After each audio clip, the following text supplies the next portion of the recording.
دا غوښتل تاسو بل مقصد خو نه لرو په دې مدارسو د خوست په امر بالمعروف او نهي عن المنکر ریاست کې دغه شاوخوا 150 محتسبینو ته د همدغه وزارت لخوا 4 ورځنی سیمینار ورکړل شو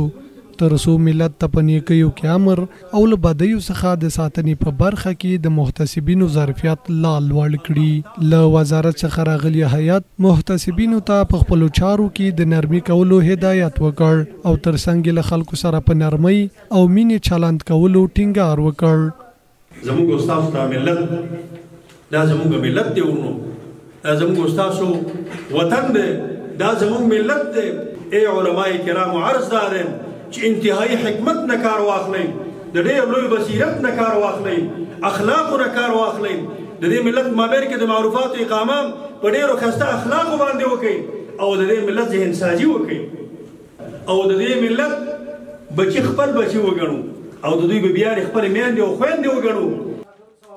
د دې ترڅنګ د محتسبینو استادان بیا د سیمینار اصلي موخو په هکله داسې وایي. په دغه کې مهم هدف دا وي چې د امر بالمعروف نهي عن المنکر مهمه وظیفه چې د ټول امت اصلاح او د ټول امت یو ځایوالی اتفاق او د افغانانو ټول هغه حالات ورپکې خوندي کېږي عزت و ابرو و دین و هر څه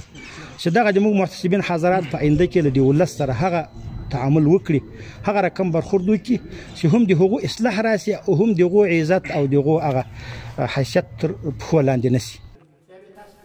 بل لور بیا محتسبین داسې سیمینارونه ډیر مهم وبلل او ډاډ یې ورکړ چې په خپلو چارو کې به د اسلامي شریعت په چوکاټ کې خلکو ته په مینې او نرمۍ سره لارښوونه کوي. الحمدلله په دغه سیمینار کې مونږ ته زیاته پیدا ملګرو ته ورسېده چې هغه خلک د خدای دین ته مونږ په حکمت سره بیروبیلو او په واعظ او نصیحت ښایسته سره بیروبیلو ځکه دا د مونږ ملت دی دا ولس دی. الحمدلله موږ د دغه لارښوونه نه ډېر خوشحال یو او په آینده کې بیا هم د موږ د وزارت لخوا دغه عرض کوو چې دغه نمونه سیمینارونه په بیا ډول موږ ته دلته منعقد شي تر څو ډېر څه استفاده موږ نه وکولی شو.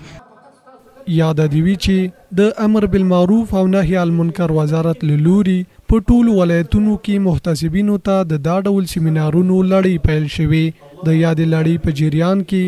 خوست شلم ولایت دی چې د محتسبینو سیمینار پای ته پکې رسیږي.